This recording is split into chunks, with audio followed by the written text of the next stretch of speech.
ألف لام ميم ذلك الكتاب لا ريب فيه هدى للمتقين الذين يؤمنون بالغيب ويقيمون الصلاة ومما رزقناهم ينفقون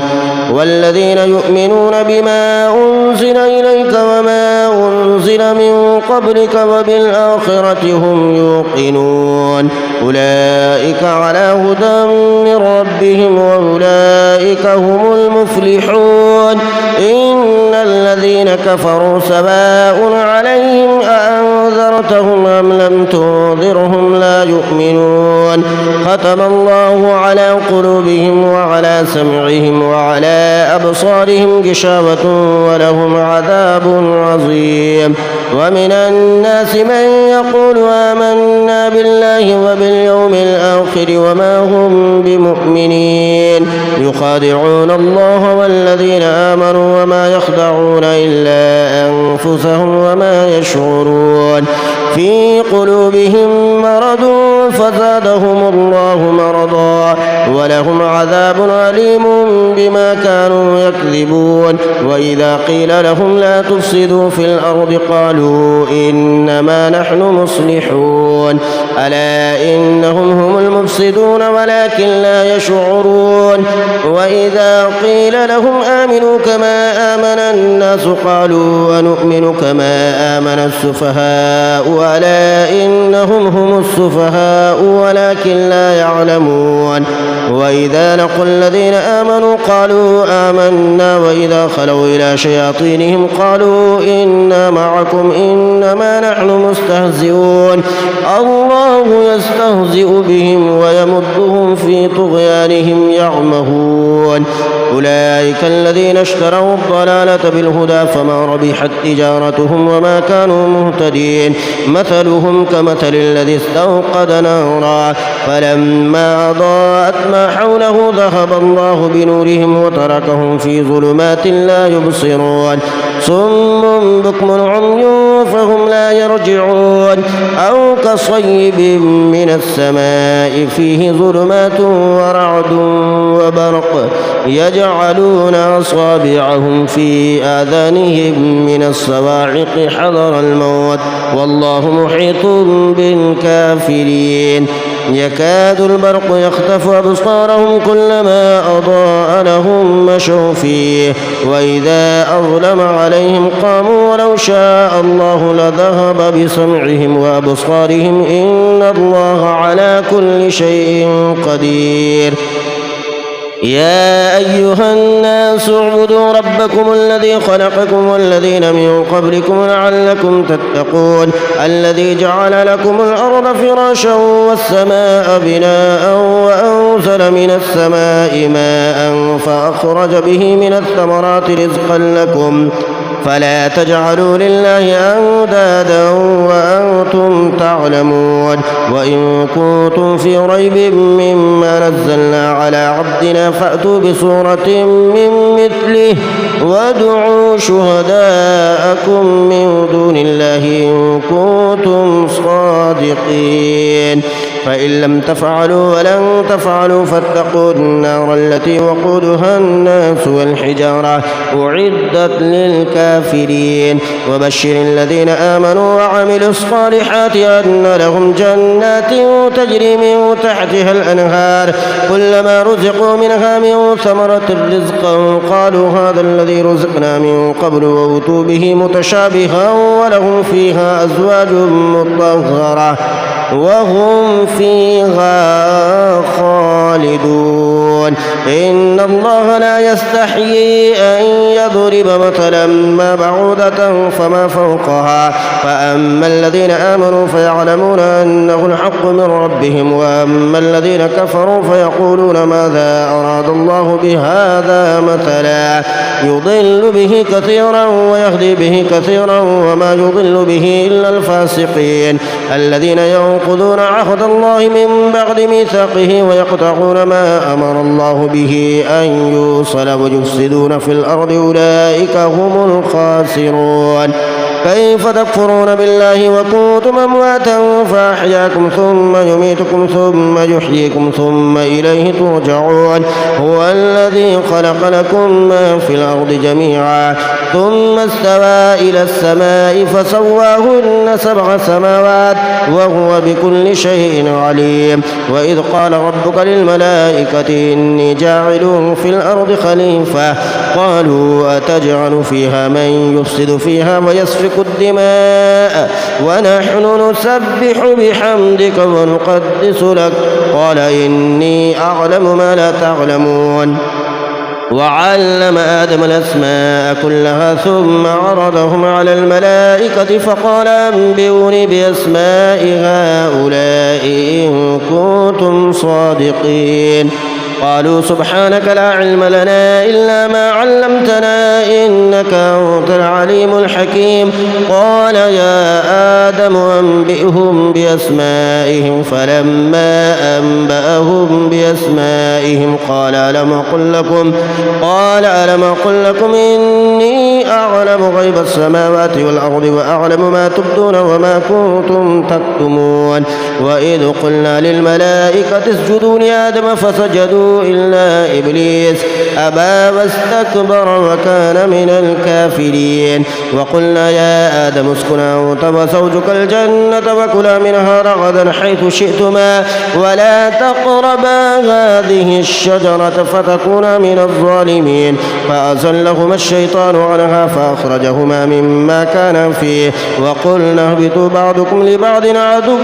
ولكم في الأرض مستقر ومتاع إلى حين فتلقى آدم من ربه كلمات فتاب عليه إنه هو التواب الرحيم قلنا اهبطوا منها جميعا فإما يأتينكم مني هدى فمن تبع هداي فلا خوف عليهم ولا هم يحزنون والذين كفروا وكذبوا بآياتنا أولئك أصحاب النار هم فيها خالدون يا بني إسرائيل اذكروا نعمتي التي أنعمت عليكم وأوفوا بعهدي أوف بعهدكم وإياي فارهبون وآمنوا بما أنزلت مصدقا لما معكم ولا تكونوا أول كافر به ولا تشتروا بآياتي ثمنا قليلا وإياي فاتقون ولا تلبسوا الحق بالباطل وتكتموا الحق وأنتم تعلمون وأقيموا الصلاة وآتوا الزكاة واركعوا مع الراكعين أتأمرون الناس بالبر وتنسون أنفسكم وأنتم تتلون الكتاب أفلا تعقلون واستعينوا بالصبر والصلاة وإنها لكبيرة إلا على الخاشعين الذين يظنون أنهم ملاقو ربهم وأنهم إليه راجعون يا بني إسرائيل اذكروا نعمتي التي أنعمت عليكم وأني فضلتكم على العالمين واتقوا يوما لا تجزي نفس عن نفس شيئا ولا يقبل منها شفاعة ولا يؤخذ منها عدل ولا هم ينصرون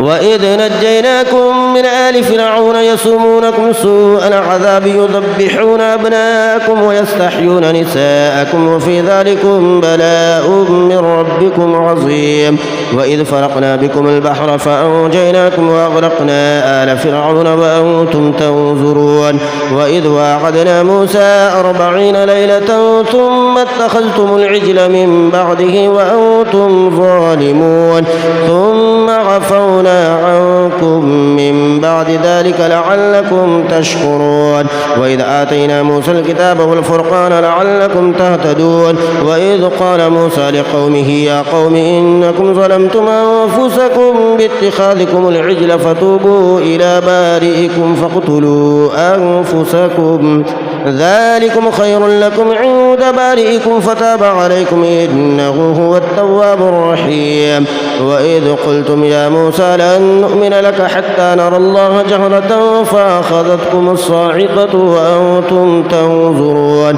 ثم بعثناكم من بعد موتكم لعلكم تشكرون وظللنا عليكم الغمام وأنزلنا عليكم المن والسلوى كلوا من طيبات ما رزقناكم وما ظلمونا ولكن كانوا أنفسهم وهم يظلمون. وإذ قلنا ادخلوا هذه القرية فكلوا منها حيث شئتم رغدا وادخلوا الباب سجدا وقولوا حتة نغفر لكم خطاياكم وسنزيد المحسنين. فبدل الذين ظلموا قولا غير الذي قيل لهم فأنزلنا على الذين ظلموا رجزا من السماء بما كانوا يفسقون. وإذ استسقى موسى لقومه فقلنا اضرب بعصاك الحجر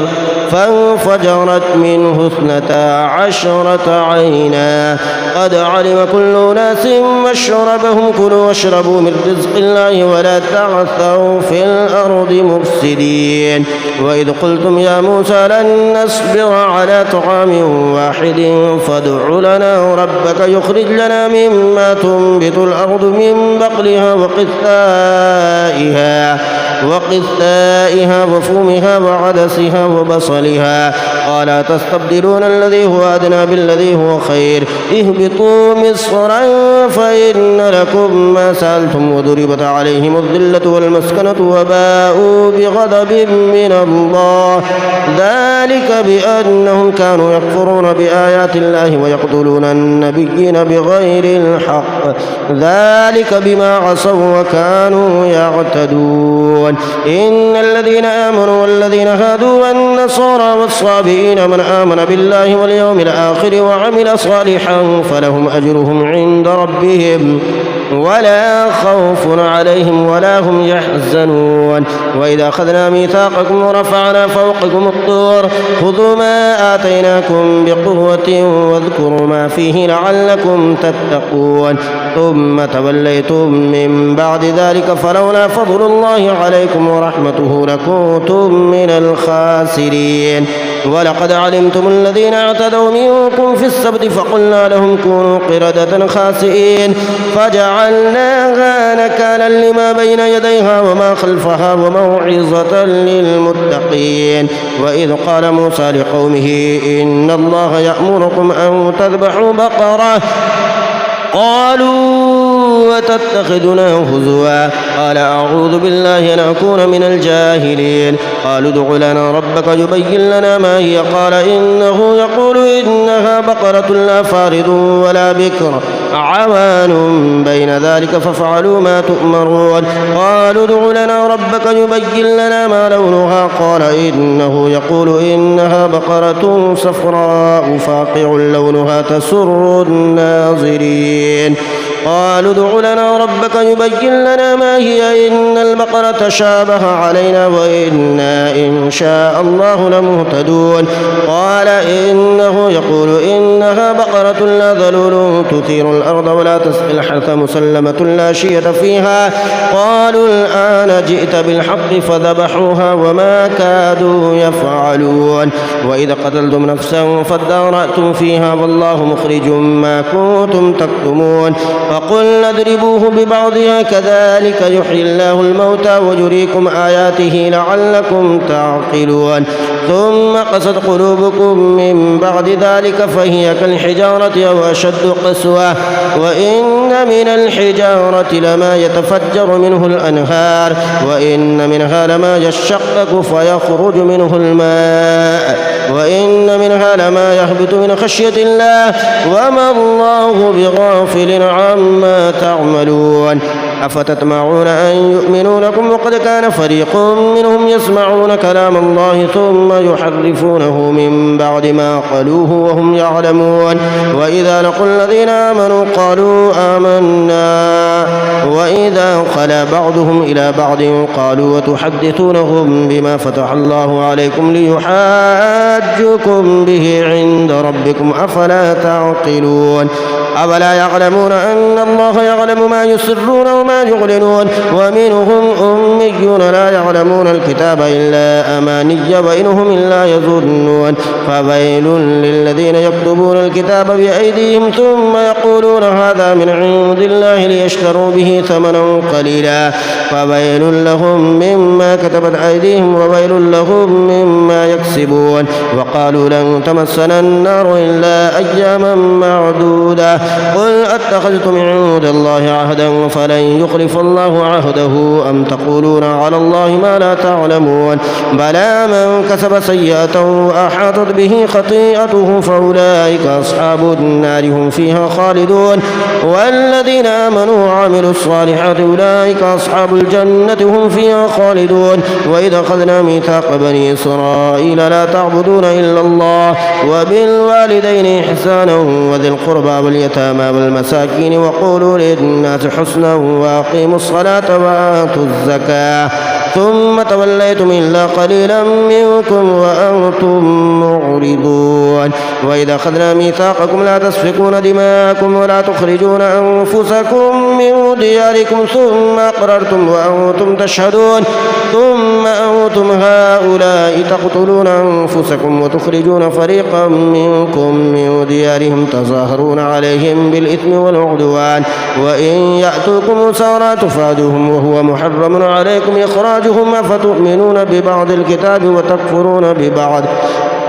فما جزاء من يفعل ذلك منكم إلا خزي في الحياة الدنيا ويوم القيامة يردون إلى أشد العذاب وما الله بغافل عما تعملون أولئك الذين اشتروا الحياة الدنيا بالآخرة فلا يخفف عنهم العذاب ولا هم ينصرون ولقد آتينا موسى الكتاب وقفينا من بعده بالرسل وآتينا عيسى ابن مريم البينات وأيدناه بروح القدس أفكلما جاءكم رسول بما لا تهوى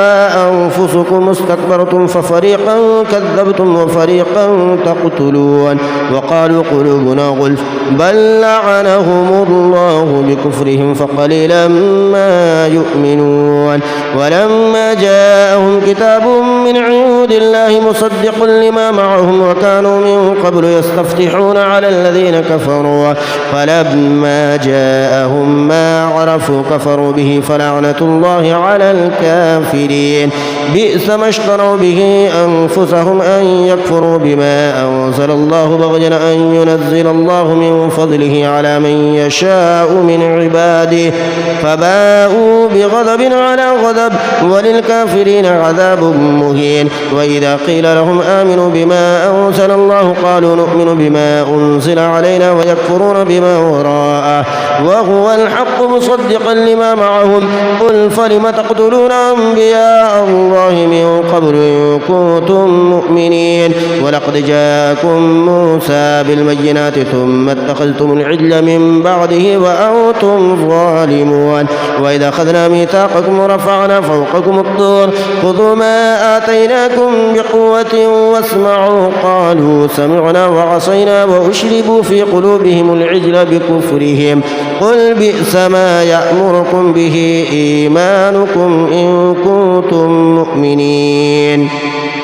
قل إن كانت لكم الدار الآخرة عند الله خالصة من دون الناس فتمنوا الموت إن كنتم صادقين ولن يتمنوه أبدا بما قدمت أيديهم والله عليم بالظالمين ولتجدنهم أحرص الناس على حياة ومن الذين أشركوا يود أحدهم لو يعمر 1000 سنة وما هو بمزحزحه من العذاب أن يعمر والله بصير بما يعملون قل من كان عدوا لجبريل فإنه نزله على قلبك بإذن الله مصدقا لما بين يديه وهدى وبشرى للمؤمنين من كان عدوا لله وملائكته ورسله وجبريل وميكال فإن الله عدو للكافرين ولقد أنزلنا إليك آيات بينات وما يكفر بها إلا الفاسقون أفكلما عاهدوا عهدا نبذه فريق منهم بل أكثرهم لا يؤمنون ولما جاءهم رسول من عند الله مصدق لما معهم نبذ فريق من الذين أوتوا الكتاب كتاب الله وراء ظهورهم كأنهم لا يعلمون واتبعوا ما تتلو الشياطين على ملك سليمان وما كفر سليمان ولكن الشياطين كفروا يعلمون الناس السحر وما أنزل على الملكين ببابل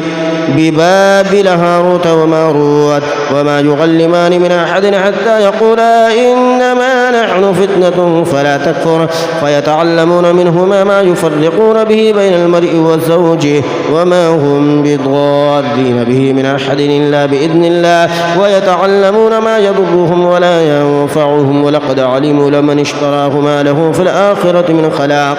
ولبئس ما شروا به أنفسهم لو كانوا يعلمون ولو أنهم آمنوا واتقوا لمثوبة من عند الله خير لو كانوا يعلمون يا أيها الذين آمنوا لا تقولوا راعنا وقولوا انظرنا واسمعوا وللكافرين عذاب أليم ما يود الذين كفروا من أهل الكتاب ولا المشركين أن ينزل عليكم من خير من ربكم والله يختص برحمته من يشاء والله ذو الفضل العظيم ما ننسخ من آية أو ننسخها نأتي بخير منها أو مثلها ألم تعلم أن الله على كل شيء قدير ألم تعلم أن الله له ملك السماوات والأرض وما لكم من دون الله من ولي ولا نصير أم تريدون أن تسألوا رسولكم كما سئل موسى من قبل ومن يتبدل الكفر بالإيمان فقد ضل سواء السبيل ود كثير من أهل الكتاب لو يردونكم من بعد إيمانكم كفارا حسدا من عند أنفسهم من بعد ما تبين لهم الحق فاعفوا واصفحوا حتى يأتي الله بأمره إن الله على كل شيء قدير وأقيموا الصلاة وآتوا الزكاة وما تقدموا لأنفسكم من خير تجدوه عند الله إن الله بما تعملون بصير وقالوا لن يدخل الجنة إلا من كان هودا أو نصارى تلك أمانيهم قل هاتوا برهانكم إن كنتم صادقين بلى من أسلم وجهه لله وهو محسن فله أجره عند ربه ولا خوف عليهم ولا هم يحزنون وقالت اليهود ليست النصارى على شيء وقالت النصارى ليست اليهود على شيء وهم يتلون الكتاب كذلك قال الذين لا يعلمون مثل قولهم فالله يحكم بينهم يوم القيامة فيما كانوا فيه يختلفون ومن أظلم ممن منع مساجد الله أن يذكر فيها اسمه وسعى في خرابها أولئك ما كان لهم أن يدخلوها إلا خائفين لهم في الدنيا خزي ولهم في الآخرة عذاب عظيم ولله المشرق والمغرب فأينما تولوا فثم وجه الله إن الله واسع عليم وقالوا اتخذ الله ولدا سبحانه بل له ما في السماوات والأرض كل له قانتون بديع السماوات والأرض وإذا قضى أمرا فإنما يقول له كن فيكون وقال الذين لا يعلمون لولا يكلمنا الله أو تأتينا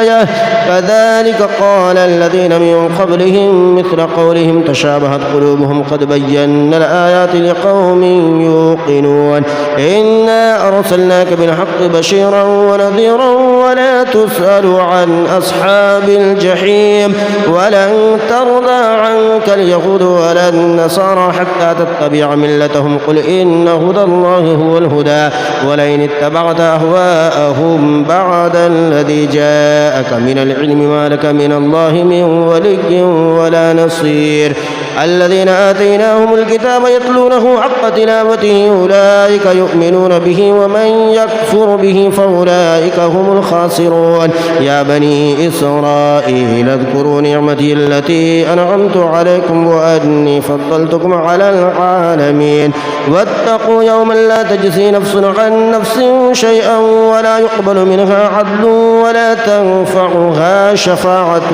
ولا هم ينصرون وإذ ابتلى إبراهيم ربه بكلمات فأتمهن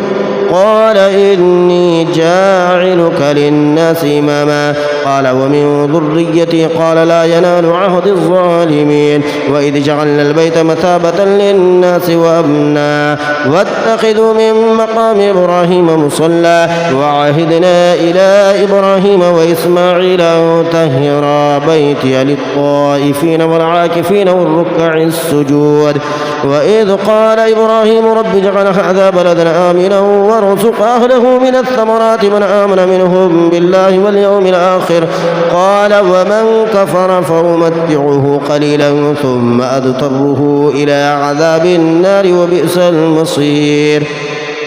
وإذ يرفع إبراهيم القواعد من البيت وإسماعيل ربنا تقبل منا إنك أنت السميع العليم ربنا واجعلنا مسلمين لك ومن ذريتنا أمة مسلمة لك وأرنا مناسكنا وتب علينا إنك أنت التواب الرحيم ربنا وابعث فيهم رسولا منهم يتلو عليهم آياتك ويعلمهم الكتاب والحكمة ويزكيهم إنك أنت العزيز الحكيم ومن يرغب عن ملة إبراهيم إلا من سفه نفسه ولقد اصطفيناه في الدنيا وإنه في الآخرة لمن الصالحين إذ قال له ربه أسلم قال أسلمت لرب العالمين ووصى بها إبراهيم بنيه ويعقوب يا بني إن الله اصطفى لكم الدين فلا تموتن إلا وأنتم مسلمون أم كنتم شهداء إذ حضر يعقوب الموت إذ قال لبنيه ما تعبدون من بعدي قالوا نعبد إلهك وإله آبائك إبراهيم وإسماعيل وإسحاق إلها واحدا ونحن له مسلمون تلك أمة قد خلت لها ما كسبت ولكم ما كسبتم ولا تسألون عما كانوا يعملون وقالوا كونوا هودا أو نصارى تهتدوا قل بل ملة إبراهيم حنيفا وما كان من المشركين قولوا آمنا بالله وما أنزل إلينا وما أنزل إلى إبراهيم وإسماعيل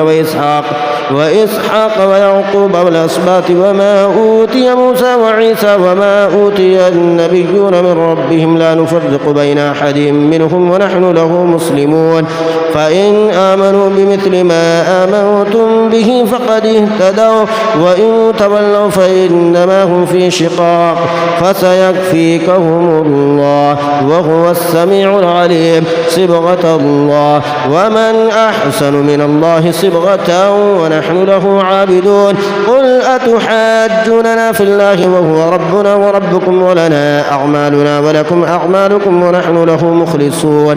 أم تقولون إن إبراهيم وإسماعيل وإسحاق ويعقوب والأسباط كانوا هودا أو نصارى قل أأنتم أعلم أم الله ومن أظلم ممن كتم شهادة عنده من الله وما الله بغافل عما تعملون تلك أمة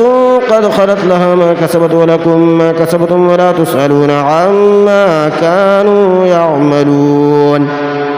سيقول السفهاء من الناس ما ولاهم عن قبلتهم التي كانوا عليها قل لله المشرق والمغرب يهدي من يشاء إلى صراط مستقيم وكذلك جعلناكم أمة وسطا لتكونوا شهداء على الناس ويكون الرسول عليكم شهيدا وما جعلنا القبلة التي كنت عليها إلا لنعلم من يتبع الرسول ممن ينقلب على عقبيه وإن كانت لكبيرة إلا على الذين هدى الله وما كان الله ليضيع إيمانكم إن الله بالناس لرؤوف رحيم قد نرى تقلب وجهك في السماء فلنولينك قبلة ترضاها فول وجهك شطر المسجد الحرام وحيث ما كنتم فولوا وجوهكم شطره وإن الذين أوتوا الكتاب ليعلمون أنه الحق من ربهم وما الله بغافل عما يعملون ولئن آتيت الذين أوتوا الكتاب بكل آية ما تبعوا قبلتك وما أنت بتابع قبلتهم وما بعضهم بتابع قبلة بعض ولئن اتبعت أهواءهم من بعد ما جاءك من العلم إنك إذا لمن الظالمين الذين آتيناهم الكتاب يعرفونه كما يعرفون أبناءهم وإن فريقا منهم ليكتمون الحق وهم يعلمون الحق من ربك فلا تكونن من الممترين ولكل وجهة هو موليها فاستبقوا الخيرات أينما تكونوا يأتي بكم الله جميعا إن الله على كل شيء قدير ومن حيث خرجت فول وجهك شطر المسجد الحرام وإنه للحق من ربك وما الله بغافل عما تعملون ومن حيث خرجت فول وجهك شطر المسجد الحرام وحيث ما كنتم فولوا وجوهكم شطره لئلا يكون للناس عليكم حجة إلا الذين ظلموا منهم فلا تخشوهم واخشوني ولأتم نعمتي عليكم ولعلكم تهتدون كما أرسلنا فيكم رسولا منكم يتلو عليكم آياتنا ويزكيكم ويعلمكم الكتاب والحكمة ويعلمكم ما لم تكونوا تعلمون فاذكروني أذكركم واشكروا لي ولا تكفرون يا أيها الذين آمنوا استعينوا بالصبر والصلاة إن الله مع الصابرين ولا تقولوا لمن يقتل في سبيل الله أموات بل أحياء ولكن لا تشعرون ولنبلونكم بشيء من الخوف والجوع ونقص من الأموال والأنفس والثمرات وبشر الصابرين الذين إذا أصابتهم مصيبة قالوا إنا لله وإنا إليه راجعون أولئك عليهم صلوات من ربهم ورحمة وأولئك هم المهتدون إن الصفا والمروة من شعائر الله فمن حج البيت أو اعتمر فلا جناح عليه أن يطوف بهما ومن تطوع خيرا فإن الله شاكر عليم إن الذين يكتمون ما أنزلنا من البينات والهدى من بعد ما بيناه للناس في الكتاب أولئك يلعنهم الله ويلعنهم اللاعنون إلا الذين تابوا وأصلحوا وبينوا فأولئك أتوب عليهم وأنا التواب الرحيم إن الذين كفروا وماتوا وهم كفار أولئك عليهم لعنة الله والملائكة والناس أجمعين خالدين فيها لا يخفف عنهم العذاب ولا هم ينظرون وإلهكم إله واحد لا إله إلا هو الرحمن الرحيم إن في خلق السماوات والأرض واختلاف الليل والنهار والفلك التي تجري في البحر بما ينفع الناس وما أنزل الله من السماء من ماء فأحيا به الأرض بعد موتها وبث فيها من كل دابة وتصريف الرياح والسحاب المسخر بين السماء والأرض لآيات لقوم يعقلون ومن الناس من يتخذ من دون الله أندادا يحبونهم كحب الله والذين آمنوا أشد حبا لله ولو يرى الذين ظلموا إذ يرون العذاب أن القوة لله جميعا وأن الله شديد العذاب إذ تبرأ الذين اتبعوا من الذين اتبعوا ورأوا العذاب وتقطعت بهم الأسباب وقال الذين اتبعوا لو أن لنا كرة فنتبرأ منهم كما تبرأوا منا كذلك يريهم الله أعمالهم حسرات عليهم وما هم بخارجين من النار يا أيها الناس كلوا مما في الأرض حلالا طيبا ولا تتبعوا خطوات الشيطان إنه لكم عدو مبين إنما يأمركم بالسوء والفحشاء وأن تقولوا على الله ما لا تعلمون وإذا قيل لهم اتبعوا ما أنزل الله قالوا بل نتبع ما ألفينا عليه آباءنا أولو كان آباؤهم لا يعقلون شيئا ولا يهتدون ومثل الذين كفروا كمثل الذي ينعق بما لا يسمع إلا دعاء ونداء صم بكم عمي فهم لا يعقلون يا أيها الذين آمنوا كلوا من طيبات ما رزقناكم واشكروا لله إن كنتم إياه تعبدون إنما حرم عليكم الميتة والدم ولحم الخنزير وما أهل به لغير الله فمن اضطر غير باغ ولا عاد فلا إثم عليه إن الله غفور رحيم إن الذين يكتمون ما أنزل الله من الكتاب ويشترون به ثمنا ثمنا قليلا أولئك ما يأكلون في بطونهم إلا النار ولا يكلمهم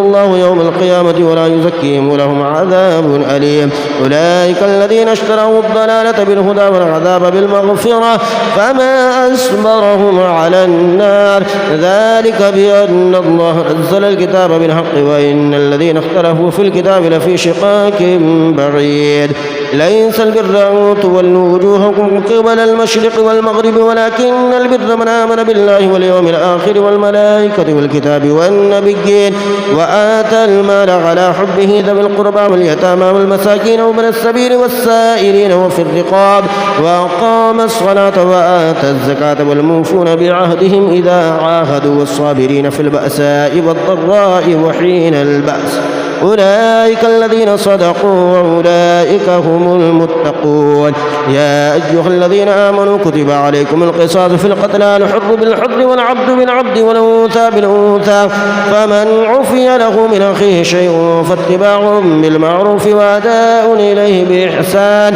ذلك تخفيف من ربكم ورحمة فمن اعتدى بعد ذلك فله عذاب أليم. ولكم في القصاص حياة يا أولي الألباب لعلكم تتقون. كتب عليكم إذا حضر أحدكم الموت إن ترك خيرا الوصية للوالدين والأقربين بالمعروف حقا على المتقين فمن بدله بعدما سمعه فإنما إثمه على الذين يبدلونه إن الله سميع عليم. فمن خاف من موص جنفا أو إثما فأصلح بينهم فلا إثم عليه إن الله غفور رحيم. يا أيها الذين آمنوا كتب عليكم الصيام كما كتب على الذين من قبلكم لعلكم تتقون أياما معدودات فمن كان منكم مريضا أو على سفر فعدة من أيام أخر وعلى الذين يطيقونه فدية طعام مسكين فمن تطوع خيرا فهو خير له وأن تصوموا خير لكم إن كنتم تعلمون. شهر رمضان الذي أنزل فيه القرآن هدى للناس وبينات من الهدى والفرقان فمن شهد منكم الشهر فليصم ومن كان مريضا أو على سفر فعدة من أيام أخر يريد الله بكم اليسر ولا يريد بكم العسر ولتكملوا العدة ولتكبروا الله على ما هداكم ولعلكم تشكرون. وإذا سألك عبادي عني فإني قريب أجيب دعوة الداعي إذا دعاني فليستجيبوا لي وليؤمنوا بي لعلهم يرشدون. أحل لكم ليلة الصيام الرفث إلى نسائكم هن لباس لكم وأنتم لباس لهن علم الله أنكم كنتم تختانون أنفسكم فتاب عليكم وعفى عنكم فالآن باشروهن وابتغوا ما كتب الله لكم وكلوا واشربوا حتى يتبين لكم الخيط الأبيض من الخيط الأسود من الفجر ثم أتموا الصيام إلى الليل ولا تباشروهن وأنتم عاكفون في المساجد تلك حدود الله فلا تقربوها كذلك يبين الله آياته للناس لعلهم يتقون. ولا تأكلوا أموالكم بينكم بالباطل وتدلوا بها إلى الحكام لتأكلوا فريقا من أموال الناس بالإثم وأنتم تعلمون. يسألونك عن الأهلة قل هي مواقيت للناس والحج وليس البر بأن تأتوا البيوت من ظهورها ولكن البر من اتقى وأتوا البيوت من أبوابها واتقوا الله لعلكم تفلحون. وقاتلوا في سبيل الله الذين يقاتلونكم ولا تعتدوا إن الله لا يحب المعتدين. واقتلوهم حيث ثقفتموهم وأخرجوهم من حيث أخرجوكم والفتنة أشد من القتل ولا تقاتلوهم عند المسجد الحرام حتى يقاتلوكم فيه فإن قاتلوكم فاقتلوهم كذلك جزاء الكافرين. فإن انتهوا فإن الله غفور رحيم. وقاتلوهم حتى لا تكون فتنة ويكون الدين لله فإن انتهوا فلا عدوان إلا على الظالمين. الشهر الحرام بالشهر الحرام والحرمات قصاص فمن اعتدى عليكم فاعتدوا عليه بمثل ما اعتدى عليكم واتقوا الله واعلموا أن الله مع المتقين وأنفقوا في سبيل الله ولا تلقوا بأيديكم إلى التهلكة وأحسنوا إن الله يحب المحسنين وأتموا الحج والعمرة لله فإن أحصرتم فما استيسر من الهدي ولا تحلقوا رؤوسكم حتى يبلغ الهدي محله فمن كان منكم مريضا أو به أذى من رأسه ففدية من صيام أو صدقة أو نسك فإذا أمنتم فمن تمتع بالعمرة إلى الحج فما استيسر من الهدي فمن لم يجد فصيام 3 أيام في الحج و7 إذا رجعتم تلك 10 كاملة ذلك لمن لم يكن أهله حاضر المسجد الحرام واتقوا الله واعلموا أن الله شديد العقاب الحج أشهر معلومات فمن فرض فيهن الحج فلا رفث ولا فسوق ولا جدال في الحج وما تفعلوا من خير يعلمه الله وتزودوا فإن خير الزاد التقوى واتقون يا أولي الألباب ليس عليكم جناح أن تبتغوا فضلا من ربكم فإذا فضتم من عرفات فاذكروا الله عند المشعر الحرام واذكروه كما هداكم وإن كنتم من قبله لمن الضالين ثم أفيضوا من حيث أفاد الناس واستغفروا الله إن الله غفور رحيم فإذا قضيتم مناسككم فاذكروا الله كذكركم آباءكم وشد ذكرا فمن الناس من يقول ربنا آتنا في الدنيا وما له في الآخرة من خلاق ومنهم من يقول ربنا آتنا في الدنيا حسنة وفي الآخرة حسنة وقنا عذاب النار أولئك لهم نصيب مما كسبوا والله سريع الحساب واذكروا الله في أيام معدودات فمن تعجل في يومين فلا إثم عليه ومن تأخر فلا إثم عليه لمن اتقى واتقوا الله واعلموا أنكم إليه تحشرون ومن الناس من يعجبك قوله في الحياة الدنيا ويشهد الله على ما في قلبه وهو ألد الخصام وإذا تولى سعى في الأرض ليفسد فيها ويهلك الحرث والنسل والله لا يحب الفساد وإذا قيل له اتق الله أخذته العزة بالإثم فحسبه جهنم ولبئس المهاد ومن الناس من يشري نفسه ابتغاء مرضات الله والله رؤوف بالعباد يا أيها الذين آمنوا ادخلوا في السلم كافة ولا تتبعوا خطوات الشيطان إنه لكم عدو مبين فإن زللتم من بعد ما جاءتكم البينات فاعلموا أن الله عزيز حكيم هل ينظرون إلا أن يأتيهم الله في ظلل من الغمام والملائكة وقضي الأمر وإلى الله ترجع الأمور صل بني إسرائيل كما آتيناهم من آية بينة ومن يبدل نعمة الله من بعد ما جاءته فإن الله شديد العقاب زين للذين كفروا الحياة الدنيا ويسخرون من الذين آمنوا والذين اتقوا فوقهم يوم القيامة والله يرزق من يشاء بغير حساب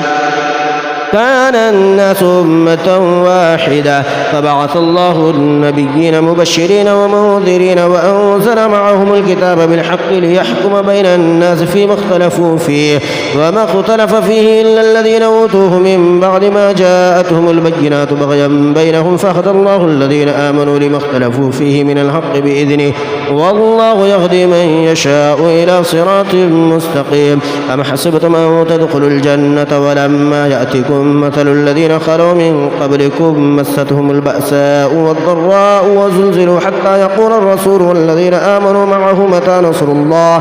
ألا إن نصر الله قريب يسألونك ماذا ينفقون قل ما أنفقتم من خير فللوالدين والأقربين واليتامى والمساكين وابن السبيل وما تفعلوا من خير فإن الله به عليم كتب عليكم القتال وهو كره لكم وعسى أن تكرهوا شيئا وهو خير لكم وعسى أن تحبوا شيئا وهو شر لكم والله يعلم وأنتم لا تعلمون يسألونك عن الشهر الحرام قتال فيه قل قتال فيه كبير وصد عن سبيل الله وكفر به والمسجد الحرام وإخراج أهله منه أكبر عند الله والفتنة أكبر من القتل ولا يزالون يقاتلونكم حتى يردوكم عن دينكم إليكم إن استطاعوا. ومن يرتد منكم عن دينه فيمت وهو كافر فأولئك حبطت أعمالهم في الدنيا والآخرة وأولئك أصحاب النار هم فيها خالدون. إن الذين آمنوا والذين هاجروا وجاهدوا في سبيل الله أولئك يرجون رحمة الله والله غفور رحيم. يسألونك عن الخمر والميسر قل فيهما إثم كبير ومنافع للناس وإثمهما أكبر من نفعهما ويسألونك ماذا ينفقون قل العفو كذلك يبين الله لكم الآيات لعلكم تتفكرون في الدنيا والآخرة. ويسألونك عن اليتامى قل إصلاح لهم خير وإن تخالطوهم فإخوانكم والله يعلم المفسد من المصلح ولو شاء الله لأعنتكم إن الله عزيز حكيم. ولا تنكحوا المشركات حتى يؤمن ولأمة مؤمنة خير من مشركة ولو أعجبتكم ولا تنكحوا المشركين حتى يؤمنوا ولعبد مؤمن خير من مشرك ولو أعجبكم أولئك يدعون إلى النار والله يدعو إلى الجنة والمغفرة بإذنه ويبين آياته للناس لعلهم يتذكرون. ويسألونك عن المحيض قل هو أذى فاعتزلوا النساء في المحيض ولا تقربوهن حتى يطهرن فإذا تطهرن فأتوهن من حيث أمركم الله إن الله يحب التوابين ويحب المتطهرين. نساؤكم حرث لكم فأتوا حرثكم أن شئتم وقدموا لأنفسكم واتقوا الله واعلموا أنكم ملاقوه وبشر المؤمنين. ولا تجعلوا الله عرضة لأيمانكم أن تبروا وتتقوا وتصلحوا بين الناس والله سميع عليم. لا يؤاخذكم الله باللغو في أيمانكم ولكن يؤاخذكم بما كسبت قلوبكم والله غفور حليم. للذين يؤلون من نسائهم تربص 4 أشهر فإن فاءوا فإن الله غفور رحيم. وإن عزموا الطلاق فإن الله سميع عليم. والمطلقات يتربصن بأنفسهن 3 قروء ولا يحل لهن أن يكتمن ما خلق الله في أرحامهن إن كن يؤمن بالله واليوم الآخر وبعولتهن حق بردهن في ذلك إن أرادوا إصلاحا ولهن مثل الذي عليهن بالمعروف وللرجال عليهن درجة والله عزيز حكيم. الطلاق 2 فإمساكم بمعروف أو تسريح بإحسان ولا يحل لكم أن تأخذوا مما آتيتموهن شيئا إلا أن يخافا ألا يقيما حدود الله فإن خفتم أن لا يقيما حدود الله فلا جناح عليهما فيما افتدت به تلك حدود الله فلا تعتدوها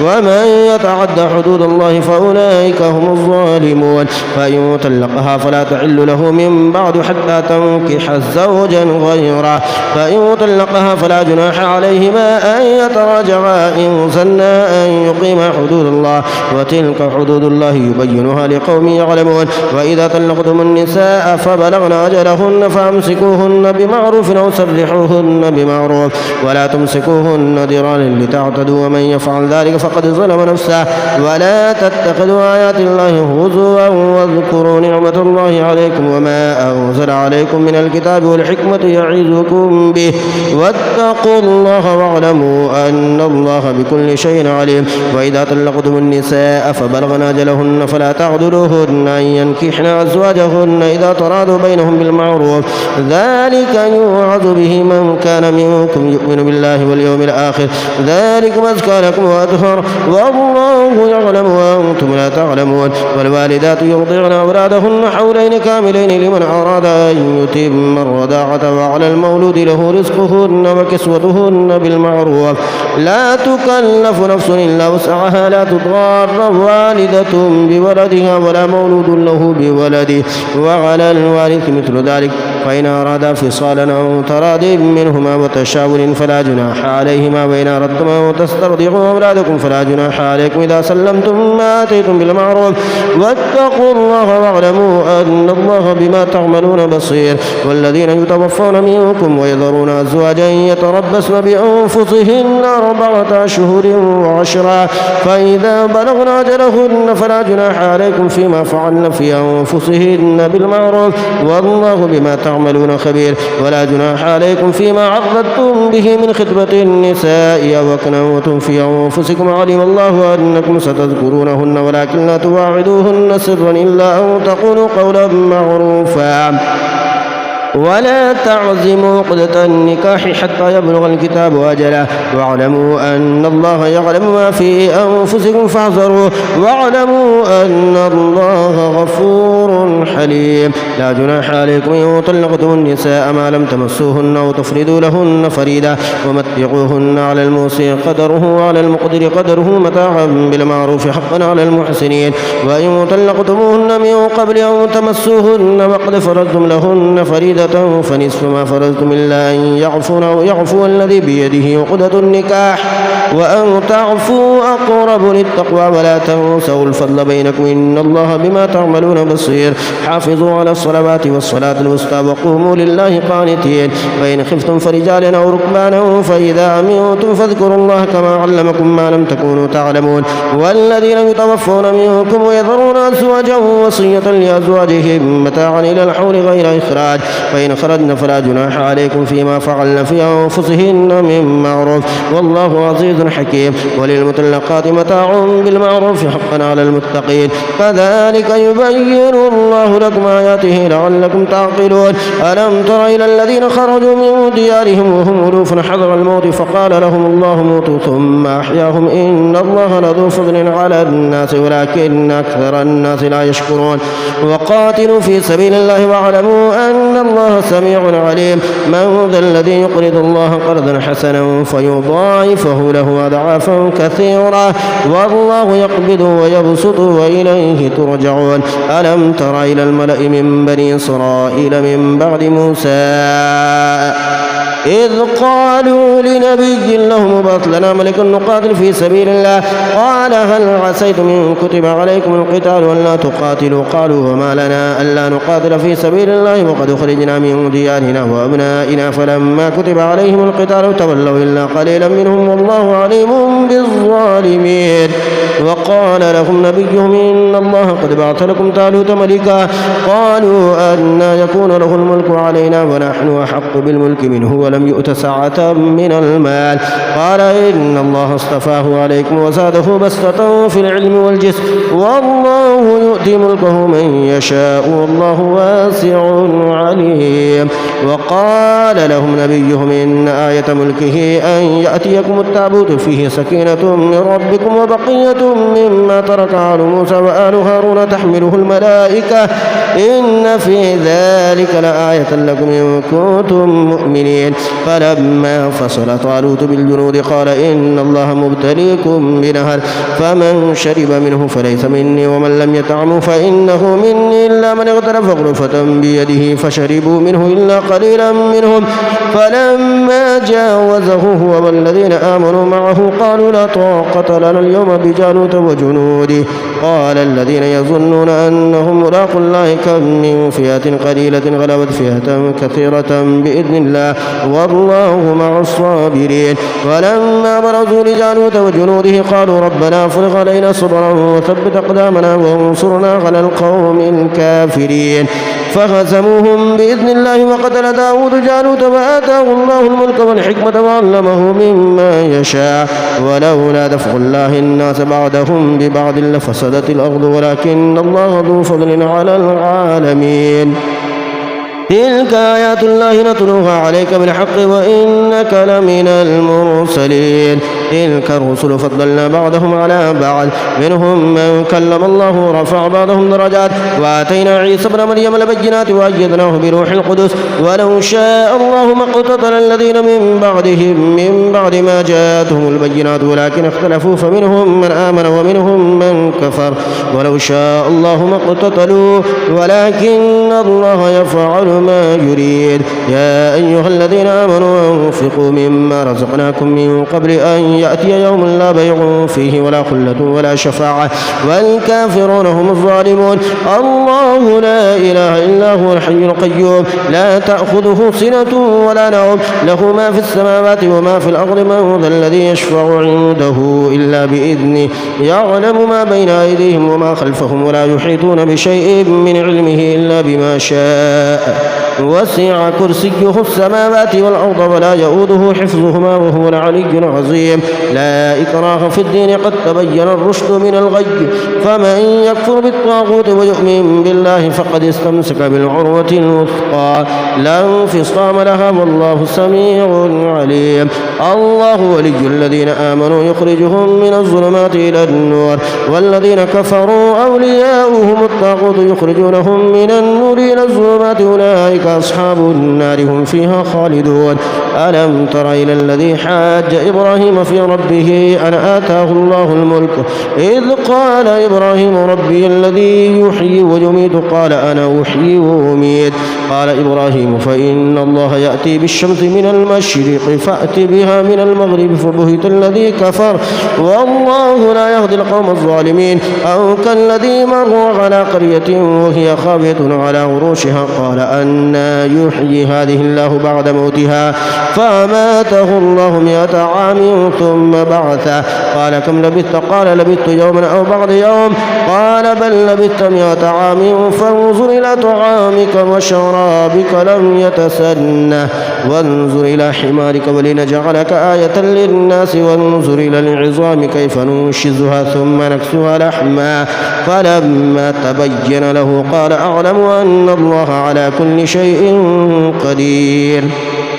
وإذ قال إبراهيم ربي أرني كيف تحيي الموتى قال ولم تؤمن قال بلى ولكن ليطمئن قلبي قال فخذ 4 من الطير فصرهن إليك ثم اجعل على كل جبل منهن جزعا ثم ادعوهن يأتينك سعيا واعلم أن الله عزيز حكيم. مثل الذين ينفقون أموالهم في سبيل الله كمثل حبة أنبتت 7 سنابل في كل سنبلة 100 حبة والله يضاعف لمن يشاء والله واسع عليم. الذين ينفقون أموالهم في سبيل الله ثم لا يتبعون ما أنفقوا منا ولا أذى لهم أجرهم عند ربهم ولا خوف عليهم ولا هم يحزنون. قول معروف ومغفرة خير من صدقة يتبعها عذاب والله غني حليم. يا أيها الذين آمنوا لا تبطلوا صدقاتكم بالمن والأذى كالذي ينفق ماله رئاء الناس ولا يؤمن بالله واليوم الآخر فمثله كمثل صفوان عليه تراب فأصابه وابل فتركه صلدا لا يقدرون على شيء مما كسبوا والله لا يهدي القوم الكافرين. ومثل الذين ينفقون أموالهم ابتغاء مرضات الله وتثبيتا من أنفسهم كمثل جنة بربوة أصابها وابل فآتت أكلها ضعفين فإن لم يصبها وابل فطل والله بما تعملون بصير. أيود أحدكم أن تكون له جنة من نخيل وأعناب تجري من تحتها الأنهار له فيها من كل الثمرات وأصابه الكبر وله ذرية ضعفاء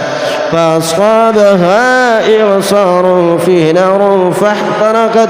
كذلك يبين الله لكم الآيات لعلكم تتفكرون. يا أيها الذين آمنوا أنفقوا من طيبات ما كسبتم ومما أخرجنا لكم من الأرض ولا تيمموا الخبيث منه تنفقون ولستم بآخذه إلا أن تغمضوا فيه واعلموا أن الله غني حميد. الشيطان يعدكم الفقر ويأمركم بالفحشاء والله يعدكم مغفرة منه وفضلا والله واسع عليم. يؤتي الحكمة من يشاء ومن يؤت الحكمة فقد أوتي خيرا كثيرا وما يذكر إلا أولو الألباب. وما أنفقتم من نفقة أو نذرتم من نذر فإن الله يعلمه وما للظالمين من أنصار. إن تبدوا الصدقات فنعما هي وإن تخفوها وتؤتوها الفقراء فهو خير لكم ويكفر عنكم من سيئاتكم والله بما تعملون خبير.